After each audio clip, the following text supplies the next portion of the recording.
Disclaimer. This episode may contain language in adult situations not suitable for all audiences. Listener discretion is advised. This episode also contains spoilers for our Mystery April Fool's series. Please be aware of this as you listen, I guess. Opinions expressed are those of the individual participants and may not reflect the Dub Talk podcast as a whole. Ugh, and boy howdy, are we gonna have to take some mulligans on this one. Look, friends, this would be the part where I warn you to turn back while you still can. But let's be real, I just had to watch a dumpster fire and slave over a hot podcast mic. So you're gonna listen to this and you're gonna be grateful. And with that, please sit back and enjoy Dub Talk 232. I can. Hello, listeners, and welcome to a new episode of Dub Talk. Yay. I guess. Yay. A show where a bunch of nerds get together and talk about the latest and greatest in English dubs and Roots. voiceover. You cannot say... No, those two adjectives do not describe anything about what we're about to talk about. No, they don't, but I gotta say it because it's my intro. Okay, fine. You gotta be on brand. I get that. But be honest to the listeners, because, my God, we're in for a weird one today.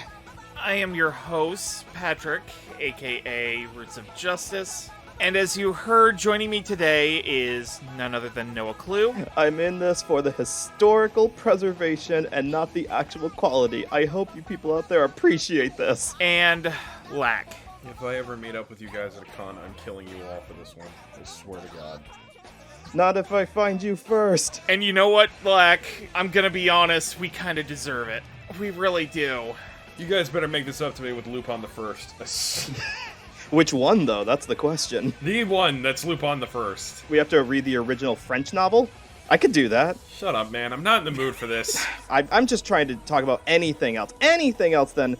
Well, Roots, you go ahead and tell them what we're actually supposed to be talking about. Yeah, so, we buckled down and we watched the 2-episode OVA series. That was 2 episodes? Yeah, it was. Oh my God. It was actually 20. It just, the time-space breaks down a little bit when you're talking about something of this caliber. Sweet Lord. So it's Aiken. We reviewed Aiken. You mean Akin? I don't care how it's pronounced. I really don't. That's okay, neither did the voice actors. I think they pronounce it like at least 3 different ways throughout the show. The school comedy with huge tracts of land. Absolutely huge! Like, greater than beach balls bouncing. 2-headed Buddhas, like 2 bald-headed men sitting side by side. My titties, my humble hump. I've got a lovely bunch of coconuts, diddly-dee. There they are, just standing in the road. Big ones! Small ones. And Some as big as your head. some of them as big as their whole bodies. I don't even want to know how that's supposed to work. I don't. This one, I swear, it broke my mind. This is what people who don't like anime see all anime as. That's a good point. You're not wrong. Yeah, there's a lot of, like, if you didn't know that this was an actual production, you would think that this is, like, a sketch comedy of, like, a parody of anime. Yeah, from like College Humor or something. Exactly. And now presenting the latest anime from Madhouse, Titty McBoing Boing. Alright, so you listeners probably want to know what this show is about. Do they? No, really you don't, but It's about tits. There, moving on. I gotta read the plot description, courtesy of Crunchyroll, because it's the thing we're obligated to do. Yes, now that it got So let me go ahead, rescued from licensing let me hell. just go ahead and pull it Go up. ahead. Oh. Well, this is weird. So according to Crunchyroll's plot description, you, the listener, have been had. This is April Fool's episode. April Fools! Psych! You didn't think we were actually going to watch Aiken, did you? Oh, man. Oh, just watch. It's gonna be a Patreon thing now. Oh no! Don't do it. No. Well, I'm not in that episode. I'm calling it right now. I'm not doing this We episode. pissed off the listeners. Not even for the nookie? What nookie? Noah, you can take that cookie and stick it up your... Yeah. I did it all for the cookie. Nice. And the chocolate pudding. But yes, once again, just like last year, this is the fake out, guys. Wah, wah, wah. That being said, the Sword Guy episode I'm hosting is going to be very real. Yes, it is. And it's going to be glorious. Yeah, and so will the Demon Lord episode I'm doing. You're doing an episode on the Sword and the Stone? Like the Disney movie? Man, I wish I was. I love that movie. I have nothing against the voice actors in that, but I didn't think that qualified as anime, so alright. Alright, so you're probably wondering what you're actually going to be listening to this week. So, please enjoy tonight's episode where the OGs cover Daimidaler. Yeah. Prince vs. Penguin Empire. There we go. Penguin and the Pebble. AKA Penguin Dicks the Animation. Woo! Eat a bag of penguin dicks. Happy April, everyone. Happy April. We are so terribly, terribly sorry for this. Sorry for scaring you. Well, maybe you are. Enjoy the real episode, everyone. And for the love of God, even if you are interested in big bazongas, you can clear steer of Icon. It's not worth it. There are better titty time shows out there. Just watch Bikini Warriors. It's way funnier. And shorter. Is it? Yeah, they're like 5-minute episodes each. I hadn't seen that one yet. I mean, I didn't watch the whole thing. That's a glowing recommendation, right on the back of the box. Bikini Warriors, I didn't watch all of it. This is a good cameo, guys. So, from us three to you, the listeners, and Otaku on the daba.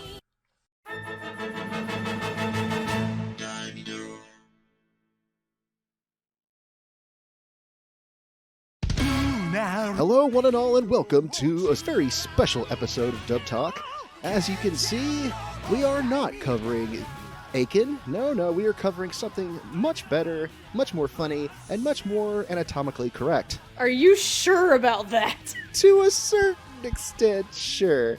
I'm your spaceman. I'm your host, Spaceman Hardy, and I'm joined by my two penguin cadets, Megan and Stephanie, as the OGs. I thought you were gonna say I'm your space host, man Hardy. I'm your space host, coast to coast. God damn it. And tonight we have a very special treat for you for our April 1st episode. We are covering 2015's Daimidaler, known over here in the West as Daimidaler Prince vs. Penguin Empire. This show released back in 2014, I think it aired in Japan. For a brief description here on ANN, it says, in order to fight the mysterious Penguin Empire from interfering world peace, secret organization Prince Beauty Parlor has developed a giant robot that, powered by a rare special energy source called high arrow particles. Organization member Kyoko Sonon has located an ordinary high school student, Koichi Madambashi, with a high amount of high arrow particles within his body, making him a suitable candidate for the pilot of the giant robot. But there is only one way to release it. Allow Madambashi to harass her with lewd behavior. In other words, we power our stupid robot by mashing boobies. By grabbing them tits. By tickling. By taking the tickle bit. Yep. By molesting the mammaries. Yeah. Just for context, Dashing the boobies. can we quickly talk about how we first interacted with the show, together in live fucking time, basically? We got really shit-faced one New Year's. So, I think it was actually, 2015 into 2016. So, Dub Talk was, really early starting out. And it was the three of us, plus Noah. We were like, fuck it! Let's get together on New Year's Eve and just chill and watch stupid shit and drink. So, what was it? I think we watched Apocalypse Zero. Which I'm going to say was better than this. We also watched the Dramatical Murder OVA. Yup. My favorite thing in the world to subject idiots to. And then we also watched the first episode of Daimidaler, and so I think we watched Apocalypse Zero first, and then we did Daimidaler, and by that point we were fucking gone. 2 sheets to the wind, man. I remember eating an entire done. Pizza Hut pizza that night, and my stomach regretted it. I was at least mildly sober during the experience. because I didn't drink a lot during that whole night, but I remember, goddamn, we were riffing on Daimidaler so bad. And somehow eating an entire greasy Pizza Hut pizza is less disgusting than the main character of the show. Oh, yes. We'll get to him eventually because, But yeah. TLDR, fast forward to, like, earlier this month, because we're recording it in March, we didn't know what the fuck we wanted to do for April Fool's this year, and then all of a sudden, out of nowhere, I think it was Megan, and she's like, guys, we should do Daimidaler. I'm like, are you for real? Correct answer. My original thing was we should have done a legitimate episode on Aiken, but everybody downvoted me. That is also true. They were like, settle down, Satan. But Daimidaler then entered the chat. And then this just went from there. So our little history with Daimidaler, we're here to experience it again together. 5 years later. All right. So let's go ahead and get to our ADR director and scriptwriter, and then we can get, in our final thoughts, we'll come back to what we think about the actual show. Because we're going to be here for a while. Potentially. So, for our ADR director, we have Clifford Chapin, and for our scriptwriters, we have Alex Muniz, Jared Hedges, and Joel Bergen. So, in the sake of brevity, we're not really going to talk about what other projects they've written, but if you'd like to bring them up, that'd be fine. I didn't think that this cast was that big, so I actually don't know some of the stuff that some of those guys have written. Well, I'll bring some up as we've... I know Clifford is famous for directing a lovely little show called Darling in the Franxx. This predates it, so he also... I have words about that later on! But listen, he also did direct the by far better mecha show in his arsenal, SSSS Gridman. So... Mm-hmm. So he redeemed himself. That's a tokusatsu show, not a mecha. Close enough! There was a giant robot in there! No, that's two completely different Look, things! my whole point is a giant robot. Clearly out of the 3 in his actual repertoire, Gridman is the best. I'm just saying. Fine. Just saying, alright? And then, I will say Alex Muniz, I think, was one of the writers for Arte, if we're looking at recent stuff. Okay, look, I am more surprised that Jamie Markey didn't write this show. Same! Because this is like hardcore, like, what I expect out of Jamie Markey. Which is not a bad thing, people. Like, No. This show is funny. Like, this dub is literally carried on its rack by the script of this show. Okay, that explains it. That So explains for a lot. minor context, while she's talking, I'm quickly looking up some credits. And side note, I was wrong. Alex Muniz did not write on Arte, but he did write for Darling in the Franxx, a few episodes of My First Girlfriend as a Gal, and for the 2 people in the who are in this call, even though I haven't seen this show, fucking Shimonetta. That explains a lot. Yes, I'm gonna go back to looking now. You continue. I like the Shimonetta dub. Yeah. Shimonetta dub was better than this. I'm sorry, I think the Shimonetta dub is hilarious. I think the casting for this has some really cool stuff, but also because of the way that the show goes at points, some of the acting becomes very, I don't know if you can tell if people are uncomfortable doing some of this show, or that, when the writing wasn't punched up to 11, it kind of falters a bit, so I was actually, kind of just okay on the dub unless the script was being absolutely hilarious. To me, some of the best stuff is not even, the sexual humor. It's some of the background stuff, at one point, there's, a news report where I think the guy says, tune in at 11 for footage of my untimely death. Yes. I'm afraid of solar eclipses is another really good one. Yes. It's the Penguin Emperor. He's the emperor of penguins. What else is there? Obviously there's a lot of really fun ways to say titty. Oh, the one that actually fucking killed me that was a sex joke was, he turned her into a wet noodle and he didn't even touch her ziti. Oh my god. I choked.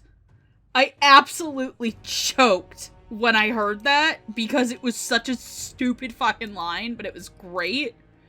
This is a dub that is 100% held on the back of its script writing. Mm-hmm.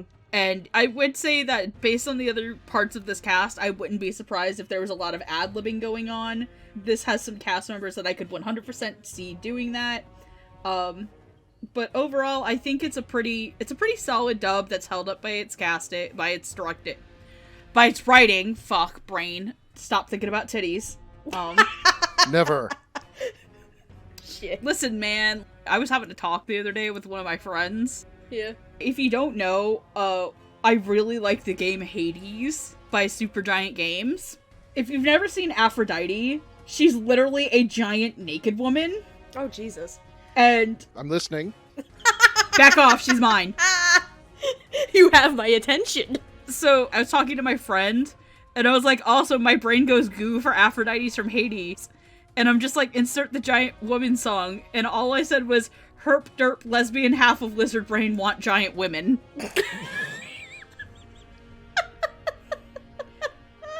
Sometimes herp derp lesbian half of lizard brain want to see some nipples. Oh boy, does Daimidaler show all of the fucking titties. There's a lot of nipples. There's a lot! I don't want to see all of them because some of them are on underage girls, and I'm just like, I'm uncomfortable, I don't like this. But like, the top engineering lady who bowls naked, hell yeah, my dude. Just don't bowl naked, that just made me like cringe into a singularity. Anyway, I'm done. Stephanie, what are your opinions on the directing and writing? Oh my god. I don't even know at this point. I don't even know what I fucking watched, Hardy. I don't know if this is a great idea or if I instantly regret it. I will say this. There have been shows before where after I watch it, I want to take a shower. Daimidaler so far is the only show where I finish watching it and then I decide to actually fucking take a shower. The show is awful. Just saying. Oh god. Oh, I'm dying. It's gonna be a long fucking night and I'm on my third cup of coffee. We're fucking screwed, guys. You okay there? I'm trying. Whew, okay, I'm gonna start with the directing on this. So, hello again, it's a Clifford Chapin dub. What has Steph not said about a Clifford Chapin dub? If you're new here to Dub Talk, first of all, hello, welcome. Stay a while. We're not as fucking crazy as we seem, I promise you. Are you sure about that? Maybe except for her. Why did you say that about me? Have you seen what you date? Have you looked in the mirror recently, Stephanie? Well, considering I've been stuck in fucking self-imposed quarantine lockdown, I am slowly losing my mind. It's fine. Anyway, my point being, for the new kids in the back who have never heard Steph talk about what she likes in a Clifford Chapin directed dub, the dub itself is very solid. The direction is very, very solid. The casting for the time that this dub came out is actually really interesting to me. There's a couple of names in here among our 4 leads that I think around that time I never really saw them in a dub like this or anything of the like before, so that was really interesting to me. And the performances, for the most part, are good. For the most part. And Cliff, again, I'm gonna say this again for the new kids in the back, he really has a good sixth sense about character development, about story, plot lines, and things like that. But serious drama, the show is not. Oh no. And one of the things that I never really get to talk about much is Cliff's approach to comedies. He has a fun fucking approach to comedies. And with comedic timing. And the direction for those comedic timing and all those moments is just, chef's kiss. I love it. But let's face it, the star of this show and this dub is the goddamn writing. And we briefly mentioned while Megan was talking about Alex's writing credits. Real quick, Jared Hedges also did Akiba Strip, Ping Pong the Animation, and Shimonetta. And Joel Bergen, Darling in the Franxx, Psycho-Pass, and Shimonetta. These 3 writers all fucking worked on Shimonetta. And I think Joel also had some hands on My First Girlfriend is a Gal as well. So this type of material is not foreign to them. Granted, most of these shows are after the fact. But it's like, oh my god. For my notes in here, I have more one-liners written down than actual notes on these performances. I'm not even kidding. Like, I know Megan said a couple of her favorites. A couple of mine. I don't care if they make me piss lightning and crap thunder. Return to Route 26, but 2 seats, you can use the carpool lane. This one's so fucking ridiculous, and I can't believe I'm about to say this out loud. Flick of the wrist, he tickled the tip of her tit. I'll think of you every time I see a pervert on the bus. Oh yeah, that was one that got me. Oh, Megan, did you mention the breadstick line? No, I didn't, and that one fucking made me choke too. I'm so happy you helped yourself to my tongue like it was a fine breadstick. Like, the writing in here is fucking insane, and it worked so well, and it actually made the dub much more tolerable for me to watch, because there is a lot wrong with the show. So much wrong with this show, it's not even funny. I don't know if I should be proud of the work that our writing trio and Cliff had to go through, or if I should just feel bad for them. Like, God. And Daimidaler predates him becoming a full-time director at Funimation, too. Mm-hmm. He was just doing, I guess, like, freelance part-time stuff at the time, if I remember correctly. Right. Because Gosick was his first full-time, and that was around 2017, I think. But anyway, oh my god! There's a lot wrong with this show. The dub... the dub is what we needed but didn't fucking deserve! Like... There's a thing that Hardy has said sometimes. I bet he'll say it again here, so I won't say it now. But god... The MVP of this whole show is the writing trio. 100%. Because I just couldn't stop laughing my ass off throughout the entire course of the show with all of these one-liners. And it's interesting how I think it still kind of holds up even 5 years later, which is the greatest thing ever. It would be interesting to see how much the show and the writing on it holds up like another 5 years down the line. But, oh my god. If you can moderately tolerate a horrible show like Daimidaler, just watch it for the sake of the writing alone. You will die laughing. It's great. I love it. I'm done. I know exactly what that phrase that you were mentioning that I said, and I will say it again. You'll hate yourself, but you'll laugh. Mm-hmm. I said it when I first watched it back in 2015, and I say it 100% again. I guess when I watched it back in 2015, I didn't view it such as problematic as it really turned out to be. We were all pretty different people around 6 years ago. I mean, a lot more was tolerated, I guess, back then. Yeah. And maybe it shouldn't have been. Right. It was more like things that we tolerated back then that we shouldn't have was kind of more of a norm at the time. Yeah. But yeah, I still had fun with this show despite its humor, and I definitely agree that 100% that only works because the script and the direction was done so well. This has some of the most fast-paced voice acting I've ever heard. I think at one point Ritz does this one thing talking about her measurements that's like this, what was it, tit for tat rat trap or something? She just does something like that. Yeah. Something really fast-paced and really funny. Yeah, and I'm like, wow, that's really impressive, even on a technical level. No, yeah, the comedic timing and some of the technical aspects are just right on point with this. Yeah, because almost every single line is an innuendo. Even when it's not being really perverted, they're still making sex puns. It's just like the heart of the show. And if you don't like those, you're not going to like this at all. But if you allow to get nuts, if you allowed to just get a little silly, you're going to laugh your butt off. And I will say this, I said this 6 years ago, I'll say it again. You will hate yourself, but you'll laugh. So... You will 100% hate yourself, but you will laugh your ass off. You will laugh your ass off, but you will want to take a shower afterwards, which is like I did! My hair is still drying from that shower. Which is what I almost did after I watched the show, but I didn't because it was like 2 a.m. Oh, God. Like, the main character of this show is, like, awful, and I'm kind of happy that the show has, like, legitimately faded into obscurity. I kind of happy, too. Nobody talks about this, and I'm kind of okay with that, says the person talking about this. I'm gonna throw this out there. If you are, like, a sub-purist, you're going to hate the dub. Oh yeah, you were gonna absolutely fucking hate this. You will blame Jamie Markey for writing this when she never when it's not even her.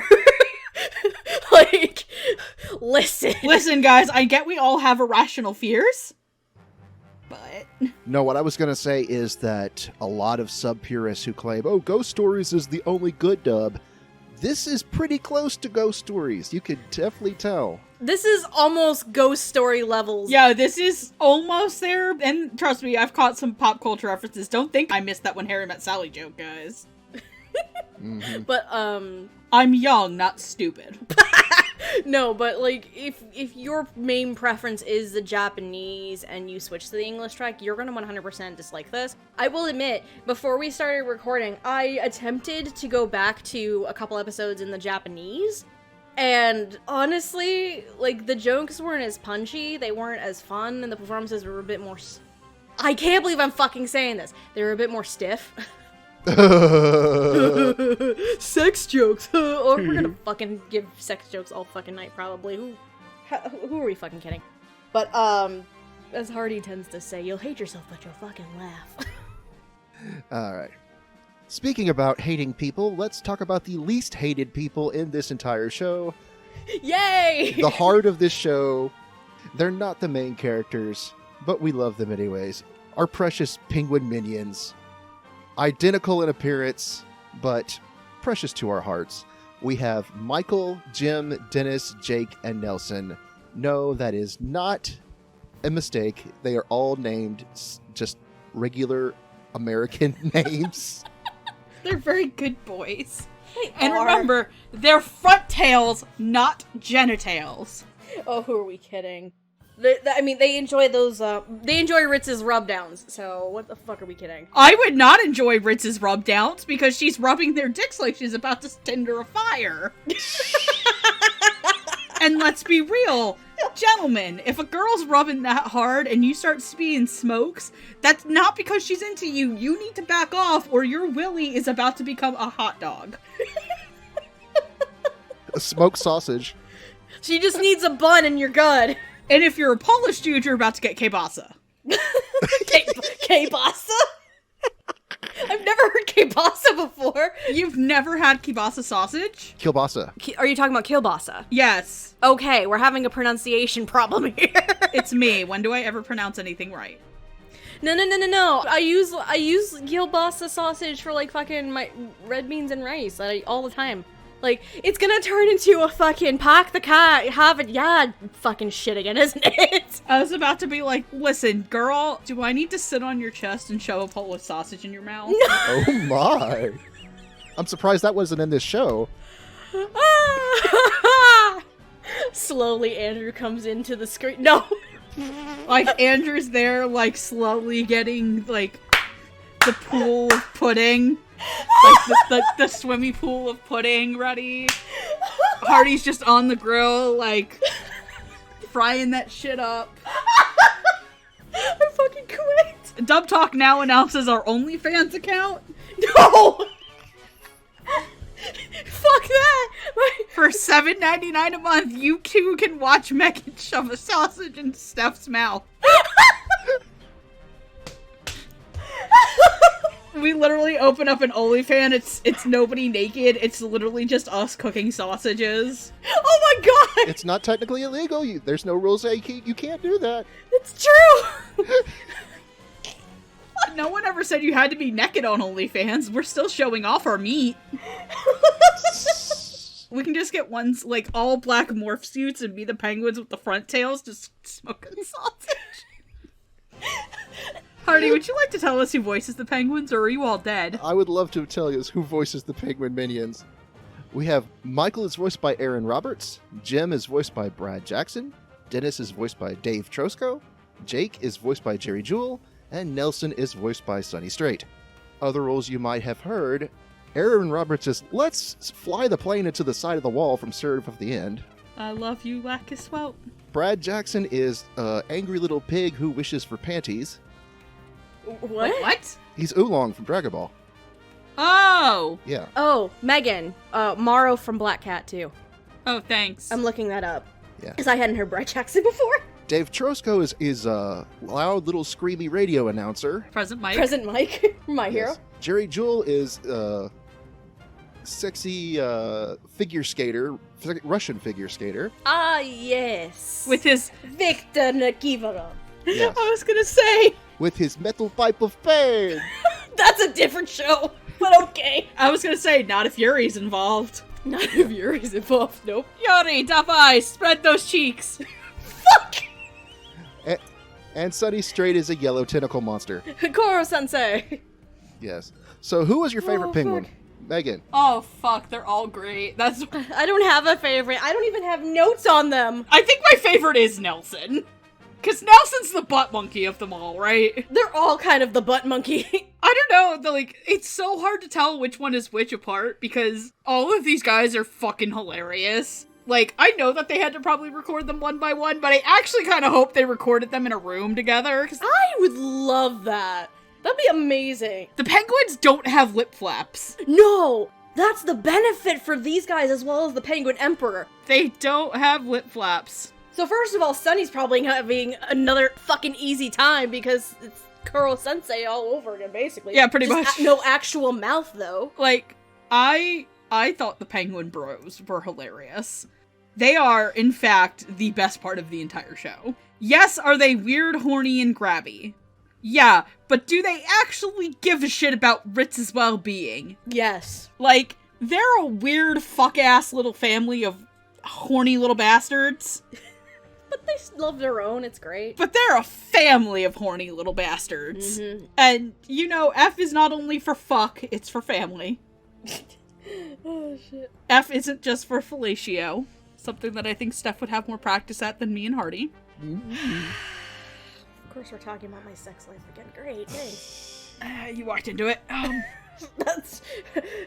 It's like... Listen, girl, you gotta eat that kielbasa somehow. It's like it's a normal OG night here on Dub Talk when Megan decides to fucking poke at my sex life. Great. Oh, the kielbasa joke did kill me, though. So, Stephanie, I was going to shift over to you. Who was your favorite penguin, if you could choose one? If I could choose one? That's hard. Because they are sort of similar, but they do have their... As you watch the show, they do kind of have their own personalities. No, they do. They really do. And the voices are just distinct enough for each of them to actually stand out, which first of all, credit to the directing on that one for having the actors be as distinct from each other as humanly possible, because otherwise they would blend together in the background. And specifically with these five, I know there's a couple other Penguin Commandos that we're not discussing, like fucking Joseph and Henry. Yeah, it should be noted that there are two individual penguins voiced by Ian Sinclair and Chris George. And Chris George's name is Joseph, and he's the one with the giant front tail. Yes. But anyway, no, each of the personalities and the voices are distinct enough to make the five of them, like, separate from each other. The only one that I think I had a harder time with, though, trying to pick out was Brad Jackson, mostly because I don't know who Brad Jackson is. Yeah. He really doesn't do much. No, and I probably actually mistook him a few times for Chris George. So did I, actually. So it's humanly possible I accidentally mistook him for Chris George, and that's why I was very confused when we were like, hey, should we take out the one-off characters like Joseph? I'm like, but Joseph you already have in there. Yeah, but he's only in the one episode. I'm like, really? Wait! But, no, they're each distinct enough and I like them. I think I like Jake the most. Jerry's penguin. He had, I think, the best one-liners out of the five, which made me laugh so hard. I think. But, I think Sunny might be a close second for me. But Jerry, I think, had the best one-liners that just cracked me up. I think that's why I liked him. But no, all five of them are fun. I love them. Okay, you want to know my favorite thing about the penguins? What? It's when they all get transported out of the desert. And they're all like, what did you lose? Because the transportation device leaves something behind. Right. It's like, I lost my skirt. I lost my porno mag. I lost the scorpion's poison that was inside me. That's a good thing. Yes. I forgot which penguin it was that, picked up the fucking scorpion. It might have been Dave's. I think it was Dave. It's like, look guys, look at this shrimp. That's a scorpion. It was great. I found this jumbo prawn. I'll feed it to you. No! No. That's a scorpion, dude! Like, that is literally, like, what it's like to hang out with Dub Talk. It kind of is, yeah. Like a bunch of fucking morons just chilling and doing stupid shit. We obviously don't molest each other. Yes, and we obviously don't pick up scorpions thinking they're fucking shrimp, but you know. No, but one time I did think a duck wasn't a bird and told it to get out of a tree. I was completely sober. It was college.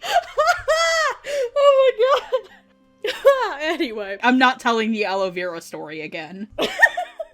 So you know what made me realize is, have you seen that video where all the different guys dressed as Spider-Man, they all go do that stupid dance?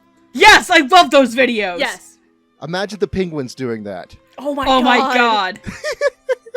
That'd be fucking amazing. I did that at someone's wedding one time and they thought it was the funniest shit. Anyway, I don't really have a lot to say about the penguins aside from them being distinct enough from each other and them. Oh my god, I love them. They're so great. The band of the Spideys. The band of the Spidey. The band of the penguins. Yeah, I also think Jake is probably my favorite penguin too, because he has the most distinctive personality out of the rest of the five. But I do have to bring up Joseph once, because if you think back, if you can go back to the Fairy Tail Zero episode that I was doing with Jamal, I brought up Chris George because he played one of the main characters in that. Oh yeah, that's right. And I mentioned that he was in Daimidaler, and he played Joseph, and I referred to him as the Mandingo of penguins. And Jamal beat the shit out of you, didn't he? Jamal said, "You made me spit out my drink." Yes! For the record, the reason I made that reference is that is the alias of a male adult film star who is very, very well equipped in his profession. Oh god, he can perform well, is what you're saying. Yes. Yeah. Yeah. Shit. Anyway. But anyways, yes, I love the penguins.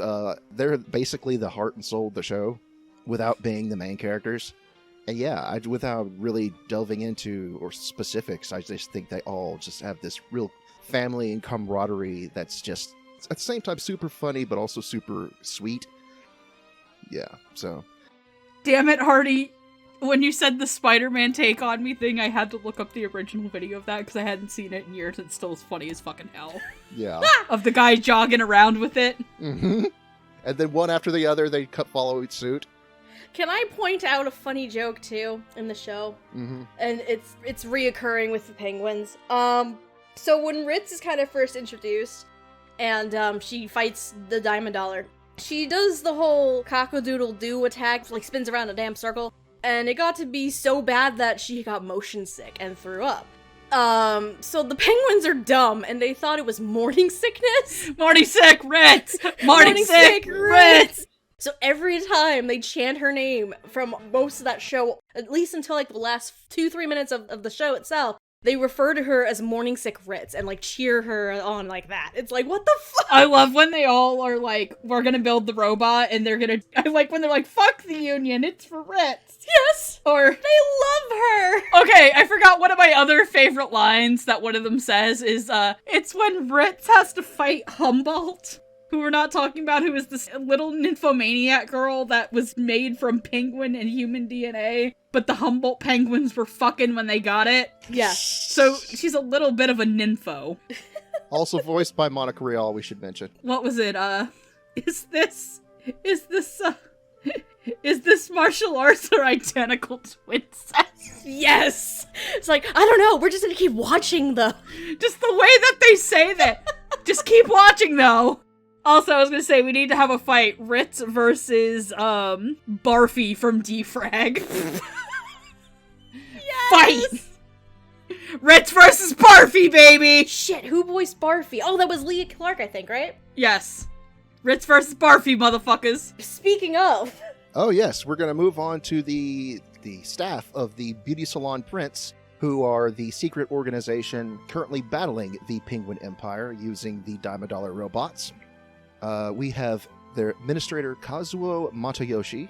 We have the three scientists Moriko Tomoyori, Soriko Majikina, and Sawashiko Goya. Oh god, I don't like Goya. I don't! Which one is Goya again? She's the little girl. Oh, okay. Yeah, with a cloth up her nose. Matayoshi is voiced by J. Michael Tatum. Soriko is voiced by Tiffany Patterson. Moriko is voiced by Jamie Markey. And Goya is voiced by Leah Clark. Hi, Barfy. Hi, Barfy. So, Megan, what did you think of the beauty salon? Okay, I'll start with, Barfy Jr. She's okay. Leah does a good job playing her as the cutesy little girl. I honestly don't have a lot to say about the three engineer girls because they kind of just fade into the background a lot. Though, Jet, I'm sorry. Oh no. Jet, I'm sorry for this. So, the horny Mitsubishi colors. What? You cannot convince me that these are the colors from Mitsubishi Colors grown up when they fucking, rocket blast a goddamn Wi-Fi tower out, because seriously, this is why you should never have your giant mechs run by a smart cloud program, because some bitches are gonna blow it up. And seriously, Jamie's girl, please wear a bra when you're biking. Your nipples will get cold. I haven't seen Mitsubishi Color, so I'm gonna take your word for that. Jeff's gonna punch me in the face when he sees me again. Like, you know that gif of, Matt Mercer's guy punching Gon's dad in Hunter x Hunter? Where he phases through the table? Yes! Mm-hmm. I'm expecting that on April 1st now. Sorry, Jet! So, Leah plays a good cutesy little girl voice. That's all that character really is to me. All she does is speak in double entendre. I don't really remember a lot of her performance, mostly because I think that they are such background non-characters to me. Tiffany Patterson has a really soft, sweet voice. She is very much the straight man of the group. She's just kind of there, too. I think she does a good job standing in. Jamie Markey, for the love of God, please do not go bowling naked. Your character. Moriko, please put on a shirt. You never know when your arm is going to slip and you're going to have 8 to 12 pounds of bowling balls coming at your nips. That was an OSHA accident waiting to happen. Yes, actually. That was an OSHA violating. That's an OSHA violation. Just ready to fucking happen. You are that entire workplace is an OSHA violation. Yeah, it is actually. God. This is not safe for work, but not in the way you think. As someone who was OSHA certified while in college, this whole facility has so many violations. It's not even funny. It's not an OSHA safe workplace. Ma'am, please wear a bra. Ma'am, I need you to wear closed-toed shoes, please, not go barefoot. No, because I can see them welding the fucking robot without shirts on and their nipples out, and I'm just like, there are sparks flying at that. Ma'am, you're not wearing the proper protective equipment for this. We need you to put some goggles on those eyes, and I'm not talking about the ones on your face. No. Moriko, you need a pair of glasses, not the ones you're already wearing, a different pair of glasses, okay? And then, oh boy. I think Jamie did fine. It was Jamie's big kind of bitchy girl voice. Again, those characters don't really do a lot to me, so I don't really have a ton to say about them. But man, J. Michael Tatum is Kazuo, playing the most aggressively heterosexual person on the planet. He does a really good job at the big, domineering boss voice. As much as I really don't like the second half of the show when we switch away from, Kyoko and Koichi, listening to Tatum be the guy like, oh god, can you please just get a fucking room? Yes. As like this 30-year-old man who's just like, oh god, if you're going to be horny teenagers, just fuck already. Like, you're ready for him to like drive to the CVS and give them the magnums. Yes. And we don't mean the ice cream bars. No. Although, maybe for those for later. Alright, Shoma, here's your Trojans. Now go pass it and go get her Helen of Troy. And here's some Magnum ice cream for some aftercare once you're done, alright? She might be into food play. She might be into food play. She might be into some ice play while we're at it. I don't fucking know. You can use that as an experiment before you try the food play. I don't know. Please do not stick a Magnum ice cream bar into your girlfriend's cooch. That is not sanitary. That's disgusting. Please do not actually stick a popsicle into any orifice on your significant other that is not his mouth. Yeah. This has been Sex Ed with the Dub Talk Podcast. Matayoshi's like, not right in front of my salad. Yes! God, right in front of my salad? Fucking hell! But this man is, I don't know, I just don't like Matayoshi as a character either, because he's like way too okay with molesting teenage girls. Oh my god. And also I hate his final speech. I absolutely fucking hated his speech in the last episode, where he's like, sex is just love with a label on it. It's like, dude, calm the fuck down, heterosexual man. Think about the aces in the room. Chill. Again, this is 5 years ago. I understand that this is the whole thing of, like, don't police porn and shit, to which, like, ethical porn is A-okay. I get it, let people be horny as long as that horniness is not, like, at people who are not consenting. Mm-hmm. And trust me, there is so much non-consensual shit in this show that it's really hard for you to take seriously. Yeah. Like, I could talk about how this is a failure of a satire show, because people are like, oh, this is like a Becca comedy satire. I'm like, Yeah, it's a mecha comedy satire that came out years before the thing that it would actually be a good comeback to satirize.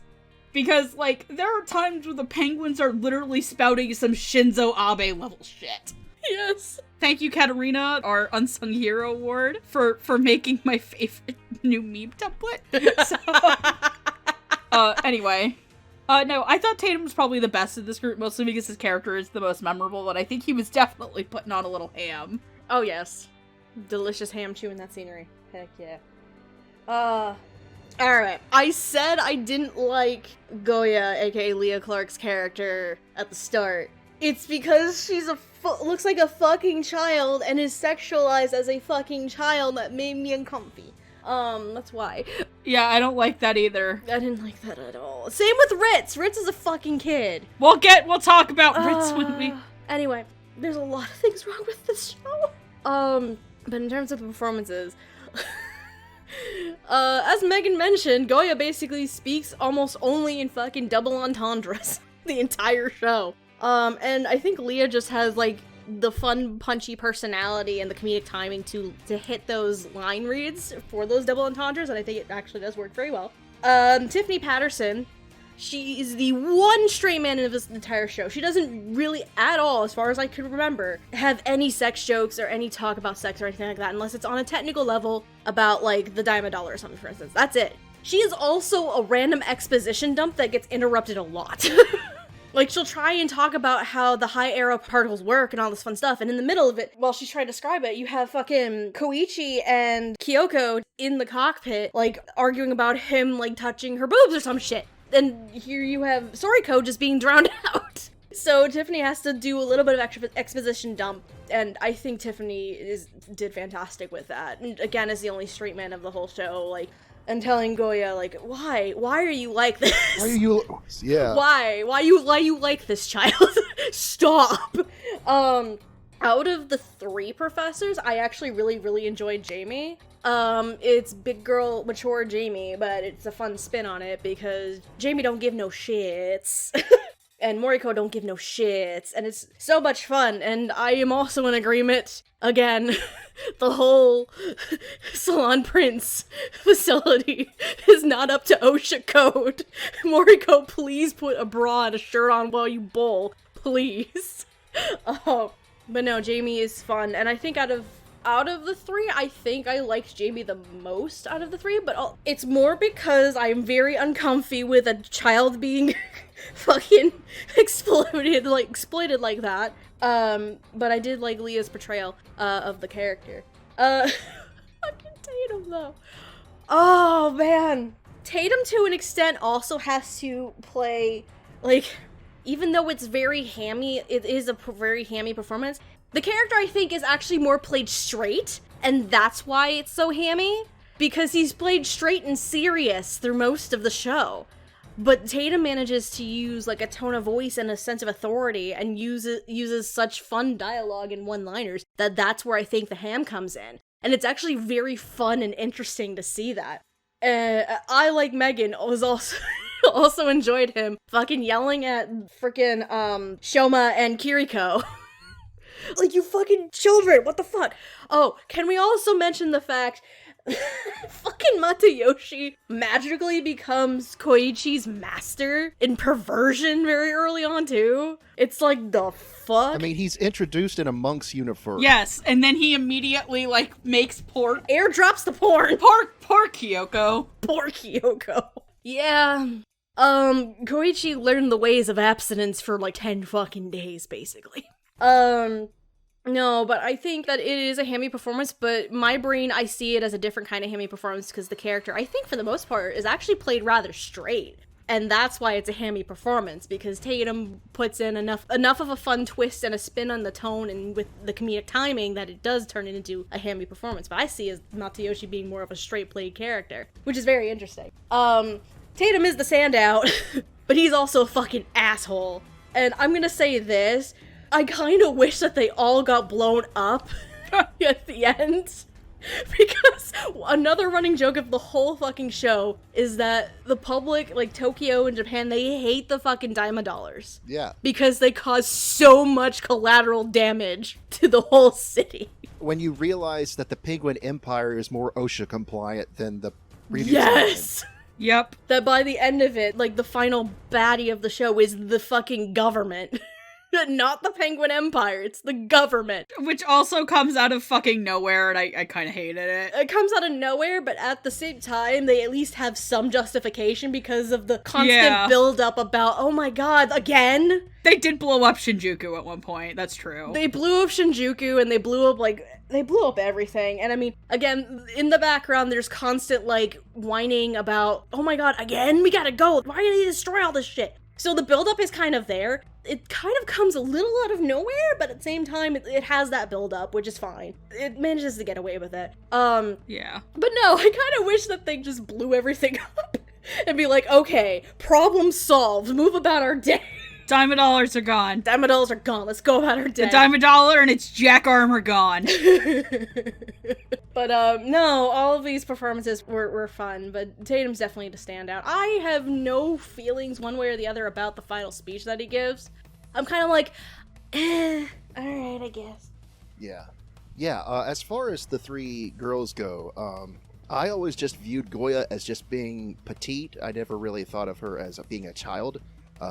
The character design is very much like a child, that's my problem. Yeah, no. But I really liked how she had the best one-liners of the three, and just watching her try to say something dirty, and then Moriko's like, why are you like this? Has to restrain her. No, it's Soriko, you got them mixed up. Oh yeah, Soriko, right. I like the interaction between those two a lot.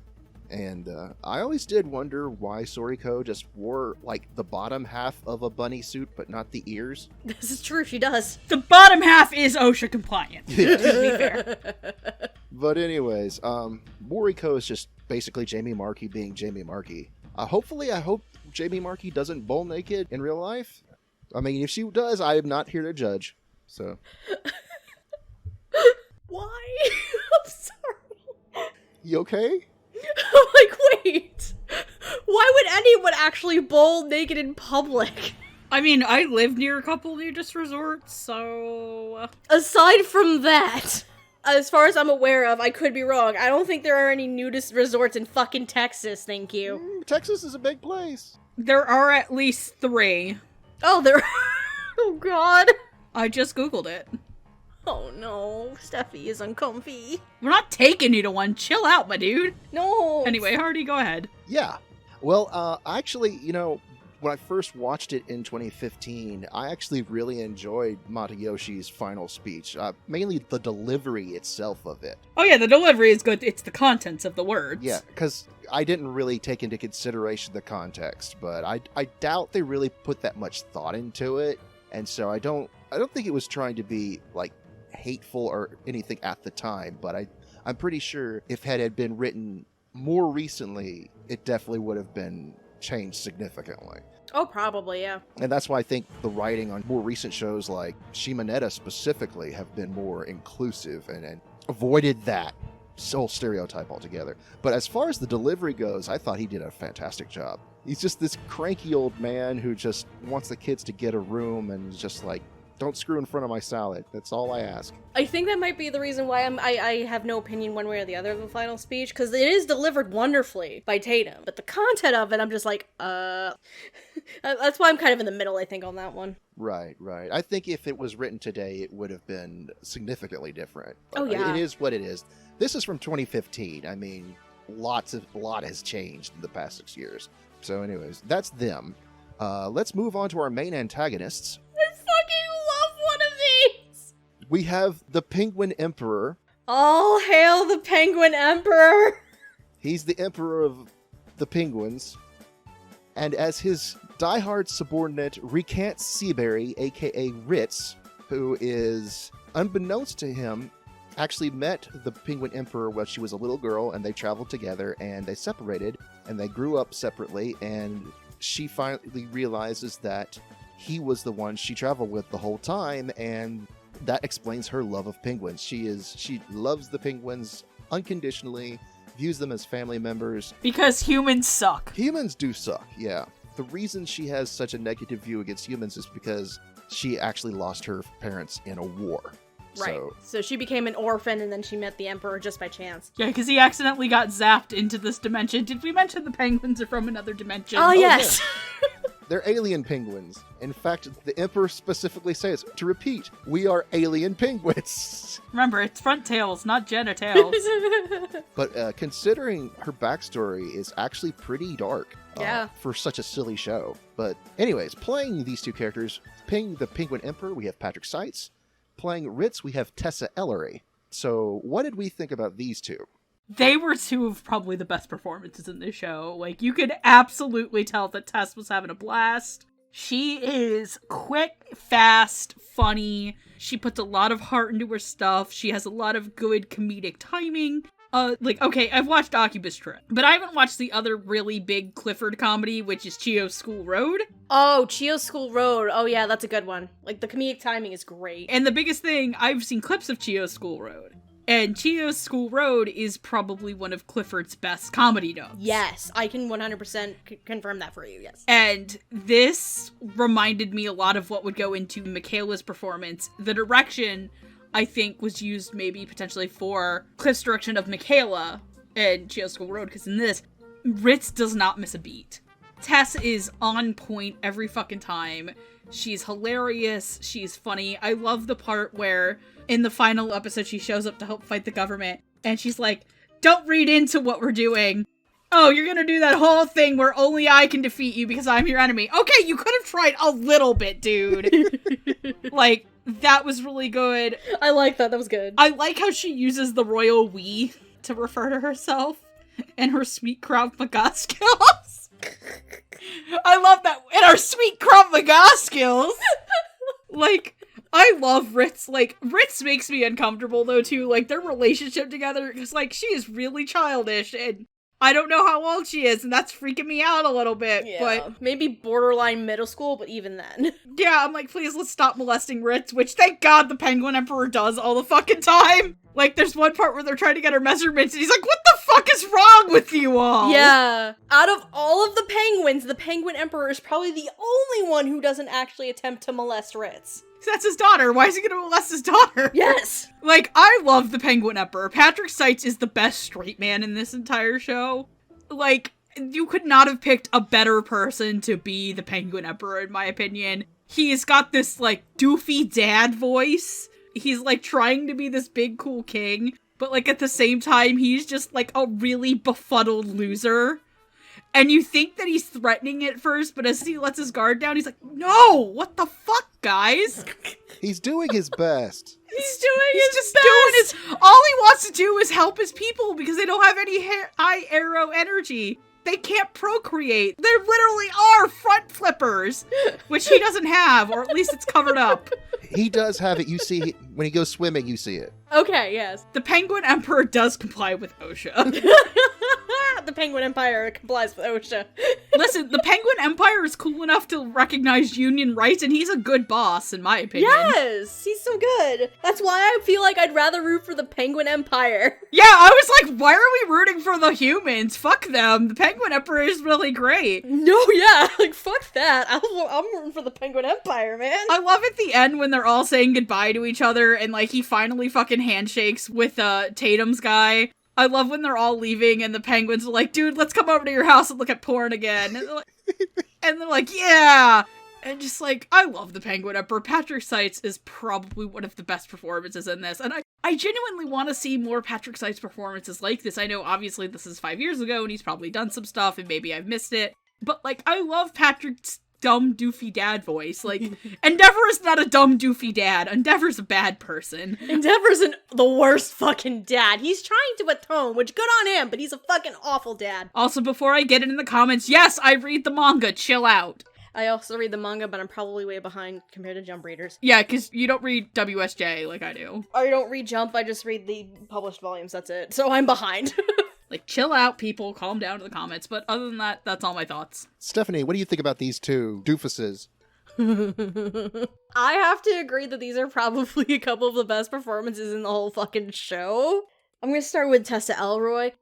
She's very cute and very spunky, but she also has, I think, again, the sense of comedic timing for probably, like, all performances in the show is, like, spot on, which is great. But I think I also want to mention that Tessa is just very, very compassionate in her own way.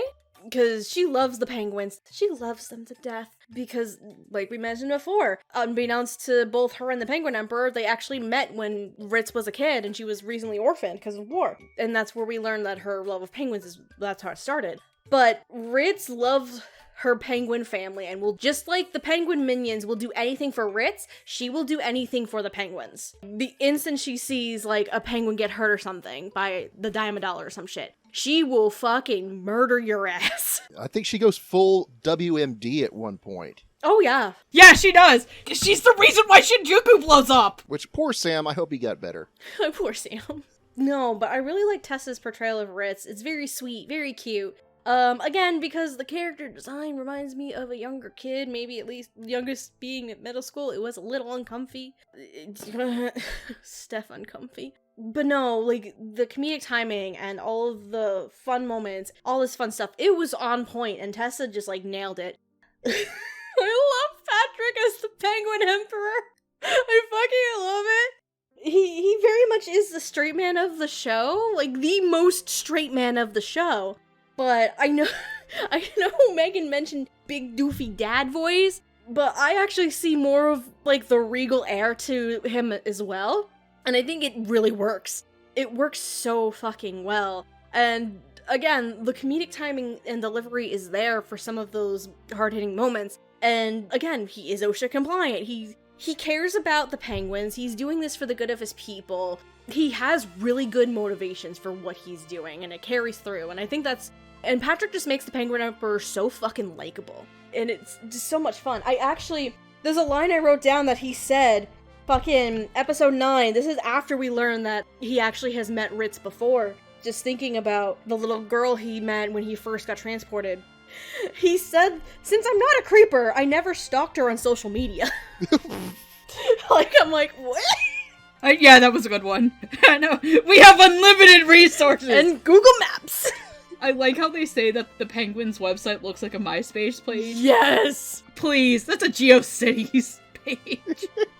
No, but I think Patrick makes the Penguin Emperor so lovable and endearing that you just really want to root for him as a character.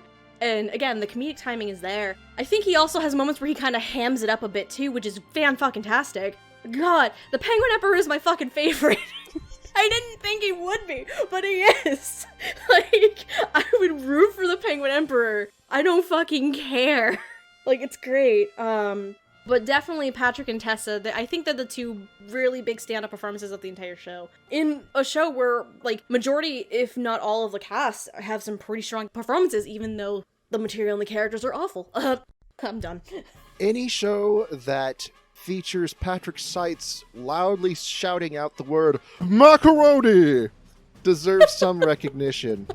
There's a character named Macaroni for slight context. Yes, he had one of his subordinates is this human-esque girl named Macaroni who gets transported from the alternate universe, and because every time something gets transported, they lose something, and she loses her bra. Hardy's favorite line in the whole show. Say it. Say it, dude. We get to hear Felicia Angel say the phrase, "I'd never leave home without my over-the-shoulder boulder holder." And I lost it. The second I heard that, I'm like, there it is. I was wondering where that was. We were using that phrase in school in the 90s. On the playground. Oh no, you want to know how far back that goes? My mom used to say that when she was in high school. Oh my god. That's amazing. No, but anyways. Yeah, I like these two.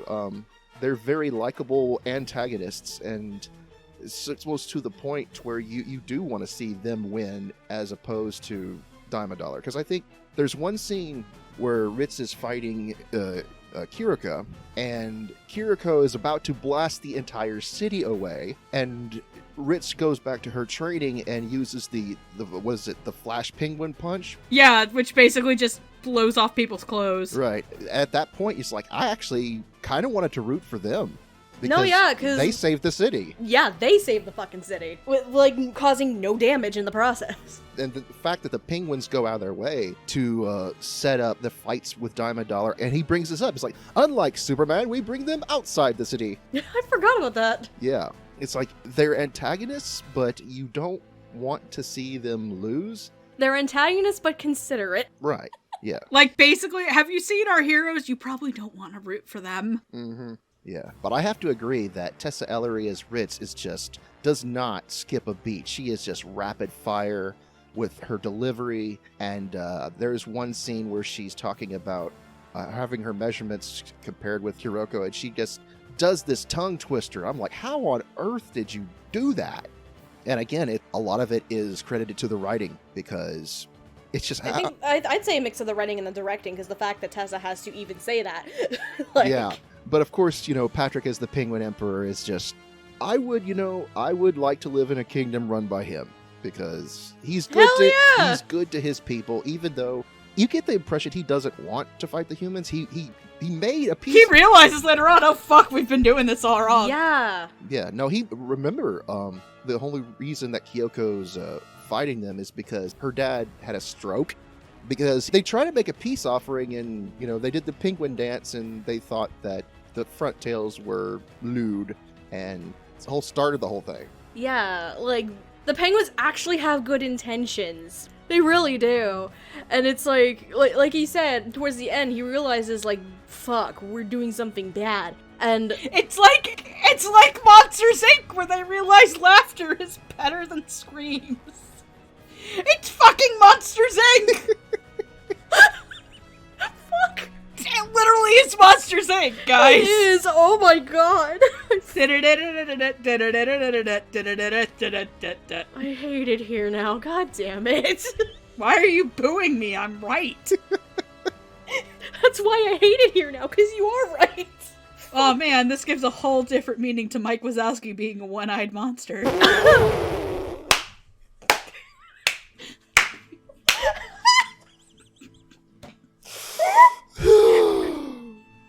At least he's green and not purple. Oh my god. Are we good to go? Yes! So, playing as our second couple of protagonists. Oh no, not these two. The lovesick morons. We have Kiriko Kiyuna, who is a former Prince Beauty Salon employee and former pilot of Daimidaler. She quit because she couldn't handle the pressure. She wanted to go back to school. Or as I think one of the professors referred to, she had a dry spell. Right. And also we have her boyfriend, Shoma Amiku, who has loved her since he first laid eyes on her, and he confesses to her, and she accepts at first just out of convenience, but then comes to realize she loves him just as much, and would like to raid his mouth like it was the Olive Garden soup, salad, and breadsticks. She wanted that free breadstick, baby. Or you could say she wanted his breadstick in her salad making some soup. oh No, my. that's a Gulliver stick, dingus. Gulliver stick, breadstick, there's only one of them I want in my mouth. Preferably from a guy who likes pugs. Anyway, I didn't even have to do that. Sorry, Hardy, go ahead. Just let her die. you okay there, Stephanie? No, she's broke. Just let her go.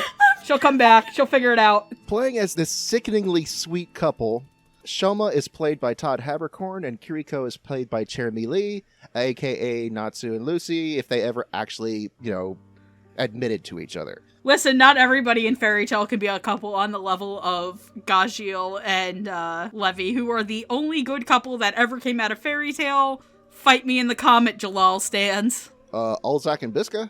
Okay, fair, they're the only other characters in Fairy Tail who ever procreated. Right. Okay, no, wait. Mavis and Zareth did, but that killed them. Yeah. Mavis Vermillion is literally that whole meme of, don't have sex, you will get pregnant and you will die. Right.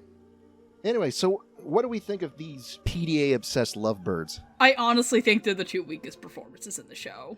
of, like, major characters, I think that you literally could have gotten anybody else to play Shoma. Todd's performance was just... he was just not the right pick for this. I could not believe that he was this nice, sweet, love-struck guy. I would have actually, like, rather preferred this been... I could have seen, like, Austin Tyndall doing this, or, like, I've got to think of actors who were around 5 years ago, because I can't say people who are just out now. Briner was coming up, I think. Greeley, maybe? Yeah, Josh! Oh, there we go. Josh, they would have been, like, perfect for this. Josh would have been the person I thought, but, like, one of the things I want to say is I don't think Jeremy does her best work here either. Like, I expect a lot more out of Jeremy, even if this was 5 years ago, but at that point she was a well-established actress. I think that a lot of their stuff just isn't genuinely as funny as other characters. Like, the show tried to be serious at that point. You're dealing with the whole, like, they're coming in after the original lead is dead. Their thing is a lot more tolerable because, let's face it, like, you genuinely don't feel good for Kyoko. Their stuff is a lot less forceful, but even then there's still a lot of jokes made at the expense of, like, hey, we're gonna have poor Kiriko get molested and stuff, and I think when it needs to, Jeremy pulls it out a bit more. I think when Shoma gets turned into a penguin is when Todd excels in this. Yes! Because that's when Todd gets to do the things that people like Todd Habercorn for. It's him being funny and campy and stuff, and that's not to say that Todd can't pull out dramatic stuff, but this show wasn't going to lend into Todd's ability to be dramatic when it cared for, and the writing was a lot less strong for this, and I don't think that they loosened up enough to kind of get through it.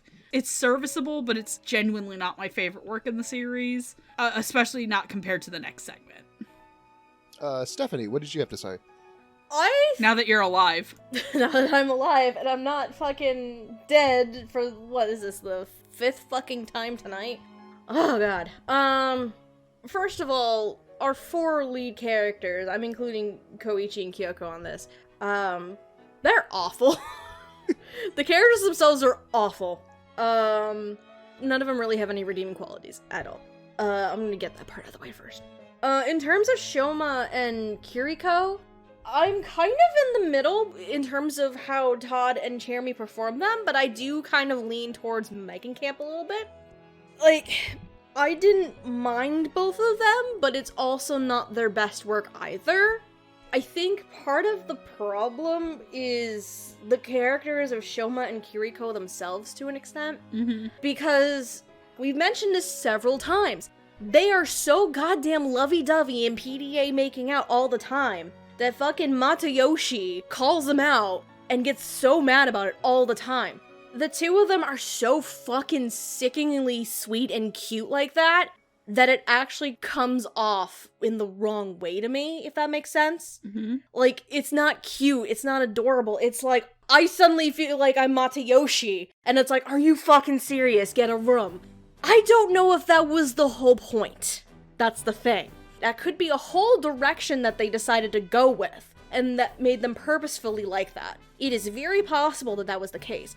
I think it didn't quite stick, the landing on that one, but I will agree with Megan that when Shoma suddenly becomes a fucking penguin, Todd just goes full fucking, maybe almost Caro from Sergeant Frog, actually. Full fucking Sergeant Frog. Yeah, that's what I was like. He kind of sounded like Keroro at that point. Yes! And that was where I think Todd really sticks the landing a bit more, is when Shoma suddenly becomes more of a comedic character, rather than this sickly sweet Romeo. And that's where, for Todd, I think where it works too.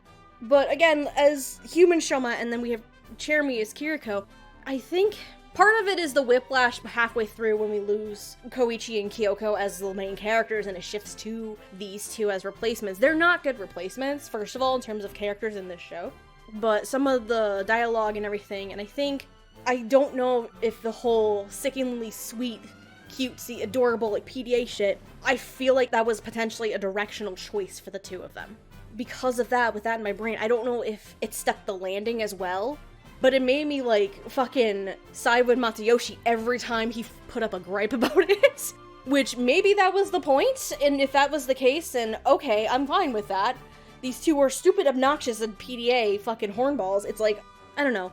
But, this is not the strongest work from Todd or Jeremy, not even by a long shot. Though, I have to give credit to Todd for Penguin Shoma, because that was where he fucking shined throughout the whole show, was when he was a goddamn penguin. That was the crowning moment for Todd right there. But no, this is not the strongest for me from either performance, honestly.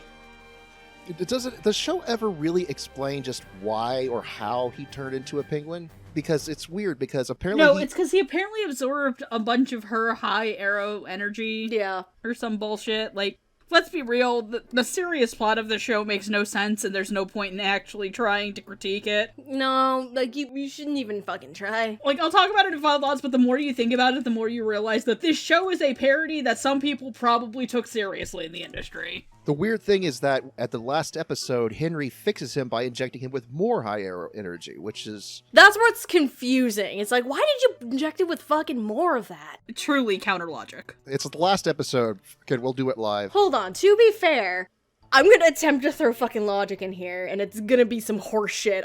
The high arrow particles that the penguins have are actually technically Ritz's, so I don't know if it's her, like, high arrow particles for penguins does some crazy shit and make people human again? I don't know. That's my random fucking logic thrown in. I know it's bullshit and I shouldn't be throwing logic at this fucking show, but this is my attempt. Anyway. Now, I'm actually kind of surprised that you two hate these two characters so much, because they're... I don't hate them so much, but they're not my favorite. I don't hate them, but I hate the way that they're used. Right. I see, because... Let's be real. I only like one lead in this show, and that's mostly because I'm sorry for her. Right. Again, I said this when I was starting out, like, all four of these leads are awful. They're awful characters. They're problematic. It's not, even beyond that they're problematic, they just also suck. Yeah. Like, they're also just badly written. I can't root for any of these leads, like, at all. Maybe Kyoko, but that's it. Like I said, I'd rather root for Ritz for a reason. Yes, I'd rather root for Ritz and the Penguin Emperor. Like, all four of these characters are fucking unlikable. That's a huge problem with the show itself. As far as performance goes, this is pretty standard Todd and Jeremy fare. I mean, how many times have they played off each other in the past? See, I kind of got a different opinion of their relationship, because it's like night and day difference between Koichi and Kyoko, which is a toxic relationship, to theirs, which is an overly innocent, but just, it's a consensual, completely healthy relationship to the extreme. They're sweet to each other, but they need to... It's almost like it's oversaturated. I had to say something. I feel like it's the oversaturation that's the problem I have with it. I know it's punched up for more, like, comedic effect, and I understand that. Because I wouldn't say Shoma is a simp. He is a perfectly decent person who's just supportive of his girlfriend. He tries to be respectful, I will give Shoma that. Yeah, and he's loyal to her even when... Yes. His teacher tries to seduce him, which is another Yes! Why have those bee stings when you could have the entire hive? We dropped talking about the teacher from the discussion. But can I just say this? You said, like, the difference between the two pairs is night and day, Hardy. Fucking the performance for the teacher ended up being fucking night and day too. Because she gets pissed off at Koichi in the beginning and all this shit. But the first conversation she fucking has with Shoma, she's like throwing out the fucking boobs and is like, here, why don't you have these instead? Break up with your girl, you're gonna get me in trouble here. You're going to MIT, now touch these boobs. Yes. I'm like, what the fuck happened? I'm like, she's into straight A students, I guess? I don't know. But anyways, yeah, this show is very weird. But I think, yeah, there was night and day difference between their performance and Koichi and Kyoko, so... Speaking of Koichi and Kyoko, let's get straight into it. Let's start with Kyoko. Her reason for joining the Prince Beauty Salon is she wants revenge on the Penguin Empire because the penguins did a little happy dance and caused him to go into a coma. And she tries to feed him bananas, and he has, like, PTSD for seeing their front tails. So she vows revenge for that. And she hunts down Koichi Madanbashi. He's a molester. Yeah. He is a high school student. Actually, I think he's been held back a grade already. I don't think that was confirmed, but they were about to hold him back a grade. I remember that. Yeah, well, he's actually the underclassman for Shoma and Kiriko, but it's implied that he's older than both of them. But the first thing our hero does is grope his teacher and then proceed to flip the skirts of 5 girls simultaneously, which... Including Kiriko, actually. Yeah, I realized that. She was the one on the far left. Mm-hmm. I realized that after watching it the second time. But yeah. No, Kyoko recruits him because he is known as a factor. He's capable of outputting massive amounts of H-arrow particles, which allows him to pilot Daimidaler, and also gives him super strength and stuff. The only way that he can create these particles is by groping boobs. Doesn't matter whose, but he prefers Kyoko's. And so his entire shtick, his entire joke, is that he forces himself upon Kyoko and gropes her and uses the power to defeat the penguin robots. I fucking hate this character. Yeah, he sucks. And instead of getting his comeuppance, he is praised and rewarded for it. Constantly rewarded. And what makes it worse is while Kyoko understandably feels very uncomfortable helping him, she gradually falls in love with him over the course of the series. Oh, fuck this shit. You can tell that this was from 2015 and not made today. Oh, what are you talking about? We have a currently airing show that literally has a pedophile get reincarnated and he ends up with a harem, so... No, Jobless actually is a really interesting show with a main character that you want to punt into the sun. Literally, Jobless Reincarnation would be better if every woman was the lead in that show instead of Rudy. Sorry, Madeline. And Ben. Sorry, Maddie and Ben. But anyways, playing our 2 lead roles, playing Koichi, we have Matthew Mercer. Playing Kyoko, we have Emily Neves. Alright, so we've all been holding in our feelings about these two. Megan, start us off. Oh god, where do I begin? I'm gonna talk about Emily as Kyoko, because god damn it do I feel so sorry for this girl. Emily plays her about as best as you can playing this character, which is really good, but every time I'm like, thank god I'm not an actor for this show, because I'd sit staring at Cliff going, are you kidding me right now? The entire time. I feel so bad for her, and like, Emily plays her with this level of, this is my fucking job, this is my fucking job, this is my fucking job, oh god, I'm falling for him, what the fuck? Like, I think to me the worst part of the show is when the other girls there say, oh come on, you know girls like bad boys, and I'm just like, bad boys implies like, okay, maybe he drinks and smokes, not he molests me. Like, when I think of girls want a bad boy, I think of like, Kiyosoma. Like, a project. Or maybe to an extent Hatsuharu. Or Jotaro Kujo? Yeah, Jotaro respects women. No, does not respect women. Jotaro does not respect women. He calls Josuke respects women, there it is. Josuke, not Jotaro. Josuke respects his mama, which is good. Listen, if you're gonna date the Joestars, you're gonna date Josuke because he respects women. Yes. And 2, he isn't gonna cheat on you like his dad. Yes. Mr. Joseph Joestar, we need you to take a seat. This is an intervention. No, and like, I think that Emily gets a lot of pathos in her performance out for Kyoko. You genuinely are like, okay, yeah, I'm sorry, girl. I'm sorry you're stuck in Horny in the Franks. Just a more awful Horny in the Franks. Like, literally, I feel so bad for her because when What's-His-Nuts comes back, when Koichi comes back, he's literally got her in a torture device!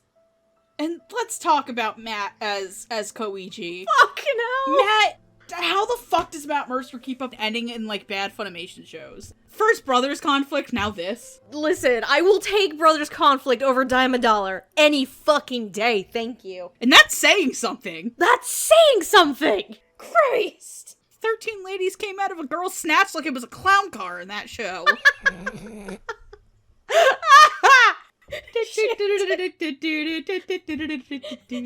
It's the Take On Me video, but it's all the brothers. Just, no, they all didn't come out at once, Hardy. I know you were the gremlin for that, but just imagine her, like, on the delivery table, like, feet in the stirrups, and they're like, push, and then all of a sudden you hear Aha's Take On Me coming out, and you're like, what the hell is that coming from? And all the little kids walk out of the vagina, like, doing that. Oh my god. Dun, dun, dun, dun, dun.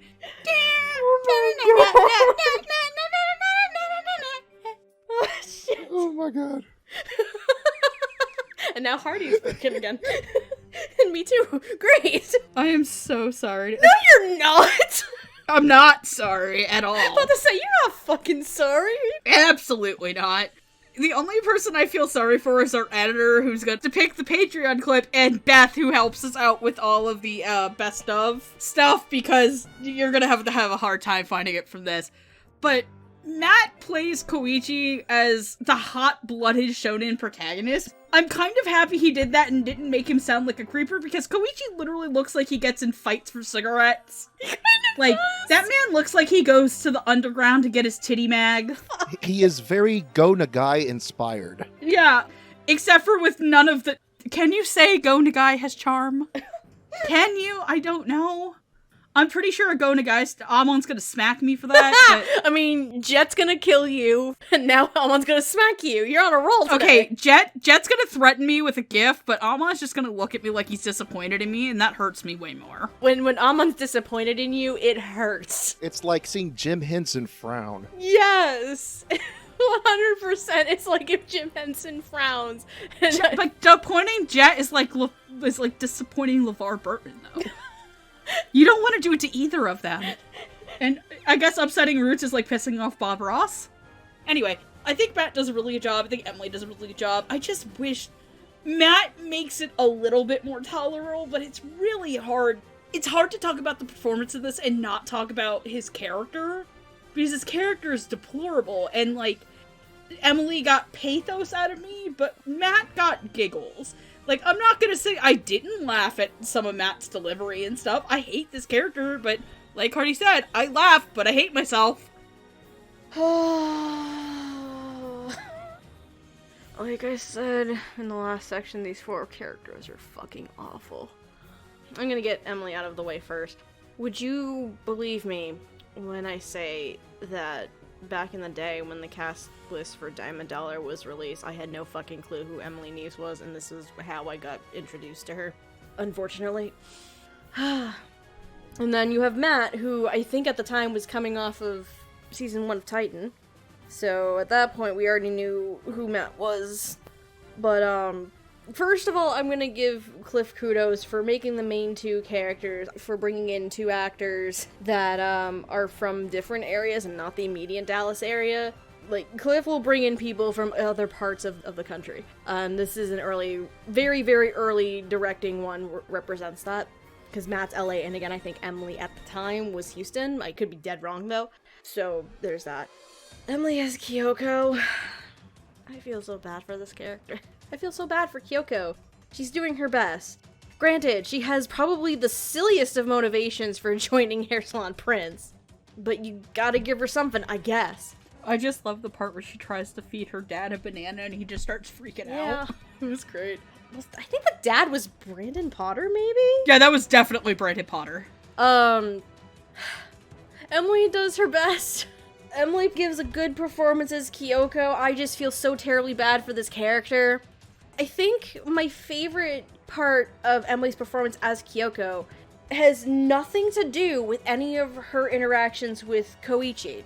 It's her interactions with Henry. Her interactions with Ian Sinclair's Henry.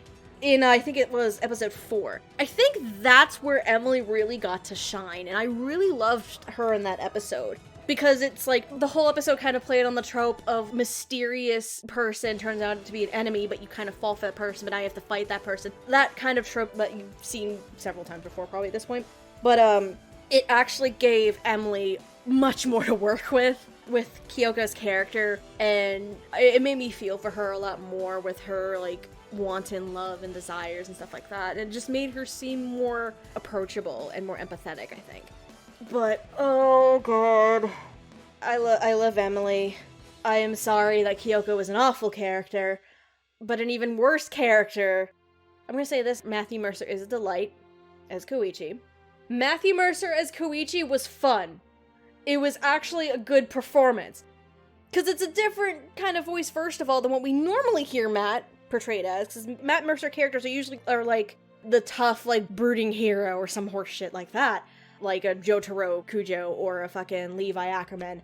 But this is not a brooding character. This is a straight up pervert. And I think Matt at least had fun with the performance. Because it was just so out there, and like the dialogue was punchy, and he had some fun one-liners. He had the line I said earlier about the flick of the wrist, he tickled the tip of her tit. Like, that's a tongue twister all in of itself, so kudos on Matt for getting that. But, again, we can't talk about the performance without talking about the character. The character of Koichi is fucking the worst. He's an awful human being. He's an awful human being who is sick and perverted and gets his rocks off by getting free titty grabs, and it's just... I hate this character. I hate Koichi as a character. And I understand this is very likely like a parody of some shit in the genre like this, but this is an awful way to do it. But Matt's performance, I didn't mind it. The fact that I hate Koichi as a character even more, it's one of those things where it's like, I hate this character so much, but I also have to give credit to Matt for making me hate this character so much, which means he did good, in my eyes. Matt did good by making me hate this fucking character. Like, Koichi's not a likable character at all. So, credit to Matt Mercer on this one for making me hate this character. You done good, sir. I'm done. Koichi is if you took someone like Master Roshi or Minoru Mineta and gave them a mech. Yeah, he really is. And then instead of getting his comeuppance like he's supposed to, he's rewarded and praised for his efforts. So, this kind of humor has been around in anime for a long time. This is absolutely nothing new. Yes, grope the girl's boobies, hee hee, it's fun.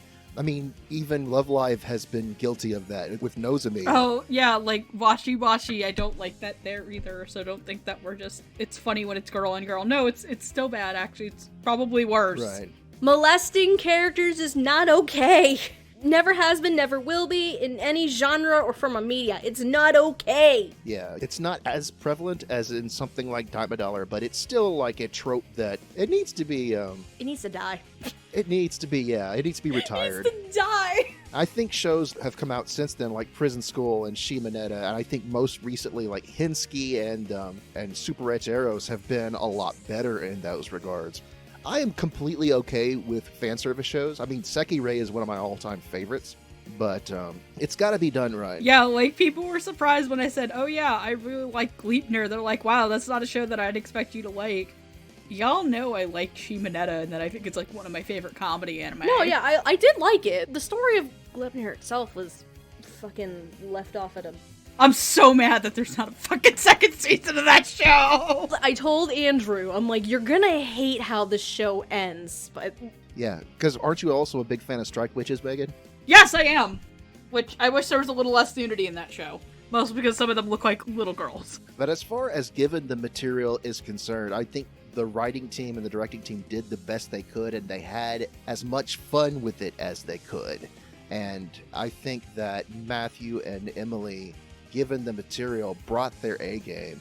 And because Emily's kind of used to this sort of thing. She's been in a lot of other horny shows as well, like recently Super Edge Arrows and Hinsky. So she's not... I haven't seen either of those, so I have no point of reference. I know Emily is little fucking airy, and also Kakario. So I can't. They posted a Hinsky clip with Emily and I fucking choked. I was free beefing it! But anyways, no, I think, and that's going to go into my final thoughts, really, is that this show is not going to win any awards. It's pretty deplorable. It's like my thoughts with Peter Grill recently, is that it's a bunch of horrible people doing really horrible things for your amusement. It's like an anime version of It's Always Sunny in Philadelphia, where you're not expecting to root for anyone, you just want to see how horrible they're going to mess things up. And there's a sort of black humor in that. And you take that dark humor and you fill it with ass and titties and panty shots, and there you go. It is what it is. It is a guilty pleasure. It's not my favorite guilty pleasure, but I did end up giving it my Dub of the Year award in 2015 of our very first dubbies for the home video. Because I had such a fun time with it, despite... And my opinions of it have changed in the past 6 years. I realize now how very problematic it really is. But you'll hate yourself, but you'll laugh. That is my entire MO on that. And I don't regret watching it. Would I recommend it to anyone else? Maybe, because there are worse shows in my opinion. It's not Freezing, oh dear God. I hate that show.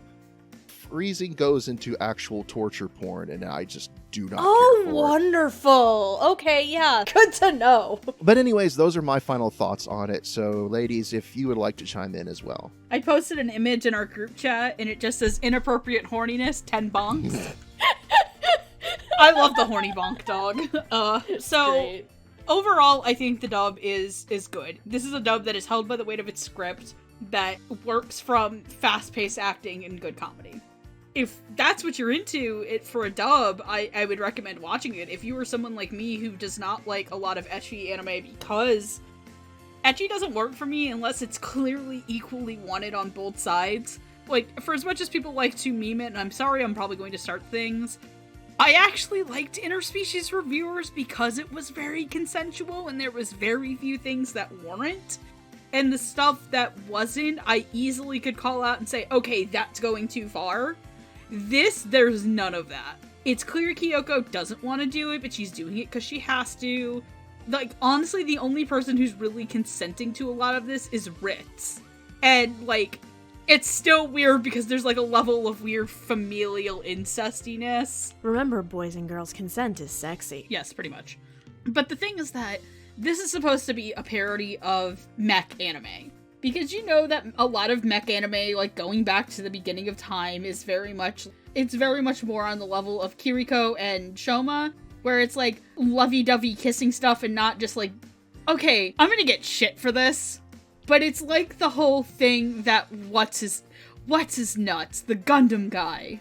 Oh, you mean the director for Gundam. Oh, what is his name?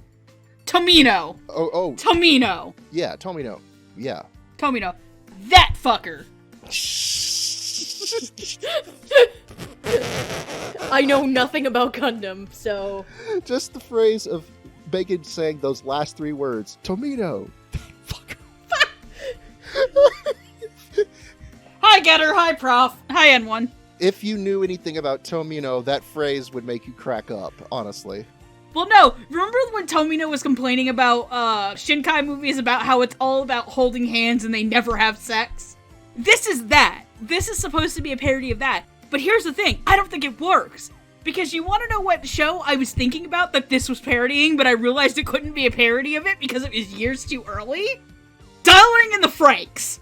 Because there's even one part where Sex and Kyoko are talking about the 2 birds flying together. And literally the first thing in Darling in the Franxx is about the bird that couldn't fly without a partner.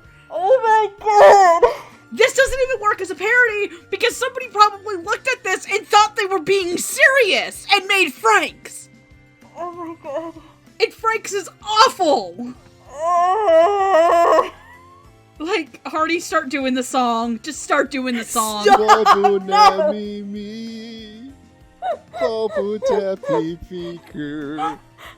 god. Like, this doesn't work as a parody for me because it's just, half of it's trying to play it straight and then the other half is like, you've made characters that are so deplorable that it doesn't work. Like, this show isn't very fun. And honestly, the back half of it, I gave the show a 2. And that's being generous. Anyway, just, you could watch a lot better ecchi than this. Oh, it let loose me, doesn't it? Fuck. This is not my cup of tea in terms of the show. I don't like shit like this. Like, what the fuck am I supposed to say about this show? Let me ask you this, Stephanie. If we hadn't asked you to watch it, would you have chosen to watch it? Probably. Honestly, I probably would have watched it. Probably just to, like, riff on it, if anything. Like we did for, like, New Year's Eve when we watched the first episode. 100% just to riff on it. And then I still would have hated myself at the end. But, by far this show is not gonna be for everyone. Not on your life. It tries so many things, and it tries to do parody and satire. It tries to be, like, over the top. It tries to do a lot of things, but the show itself doesn't stick the landing. The main 4 characters are probably some of the most unlikable characters I've ever fucking seen in my life. Save for maybe Kyoko, because I just feel bad for her. Just the whole show and the concept of the show is just god-awful. But that being said, the dub itself is better than the show fucking deserves. Okay? It is a thing we needed but didn't fucking deserve. The dub makes the show much more tolerable, even though a lot of the over-sexualization, all this ecchi related stuff can get overdone. The directing is great. I love the directing. And if anything, it gives us very, very early on some of Cliff's normal processes and how he works on different shows that he directs, which is great. It's a very good early start for him as a solo director. The writing 100% carries the show. Like, it is some of the funniest shit I have ever seen, and it borderlines gag dub, which is fine. It actually makes the show more tolerable that way. The performances are great, they're very punchy, the comedic timing is there. I really, really do like the dub and what was done here. The show itself is god-awful, but the dub is great. As Hardy will always say, you will hate yourself, but you will fucking laugh. Okay, that's it. I'm done. Please, the show is... Oh god, it's garbage. But for April Fool's Day, it's totally worth sitting here with you guys and talking about it. I'm gonna say that. Alright, so, with that out of the mind, let's thank our wonderful patrons for helping to make this happen.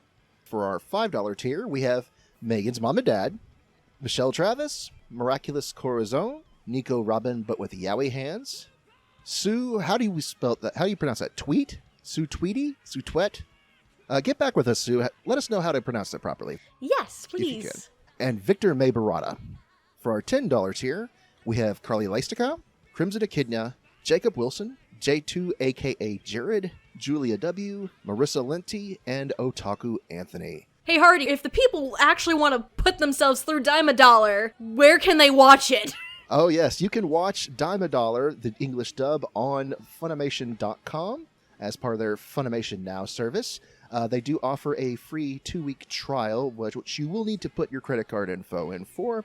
If you decide you don't want to keep it, you will have to cancel your account, but odds are you'll be so busy watching over the plethora of brand new anime and new English dubs dropping every single day. They are on a roll with catch-up since the fucking pandemic started, by the way. If you would like to watch Daimidaler, you could watch it on Funimation Now, or you could buy the Blu-ray DVD combo pack. I think it has now reached a Essentials, which is the cheap version. You can get it for like less than $20 if provided it's in stock. The one that's streaming on Funimation does have the uncut version, which means you get the full boobs and everything. Just saying. So if you're interested in anything that we do, hello, we are Dub Talk. We talk about shit on the regular. If you are currently watching the episode on YouTube, please subscribe. That'd be fucking fantastic. If you are currently listening to us on the go, whether it is through Spotify, Apple Podcasts, or Podbean, please follow us there. Maybe like the episode so we know that you watched it. That'd be awesome. If you want to keep following us for any other nonsense and horse shit that we get up to, we do have a Twitter account at dubtalkpodcast. We have Instagram and Tumblr both dead. We also have our Twitch account, which we are actually planning on doing shit with it finally. Megan. Come watch Megan get lost. You can come watch Megan play, I think, Pokemon Sword on, what is it, Wednesdays? Yeah, Wednesdays I play Pokemon Sword from 7 p.m. to 9 p.m. EST. And on Sundays, I will be playing Xenoblade Chronicles 2 from 4 p.m. to 7 p.m. Eastern Standard Time. Unless I'm recording that night, then I won't be playing at all because I'm probably getting ready to record / watching the show. And when is the first day you're actually going to start streaming? So people can come by. The first day I should start is April 4th. But yeah, Megan's gonna kick it off, and I know a few other hosts have been talking about maybe like doing a stream like on 1 day a week or something like that with various games. So no, I'm not doing a Nuzlocke for Pokemon before anybody asks. Because I mentioned to the group maybe doing my own of Danganronpa. I just gotta get my computer situation sorted out. And there's been talks of like a couple other hosts doing their own streams. But we're actually doing shit with that. And then if you want to support us in a completely different manner, we have our Ko-fi account at Dub Talk Podcast, where you can do little one-time donations, buy us a coffee, help us out. And then if you really want to support us, we have our Patreon, to which Hardy already read the names of our wonderful patrons that support us every month.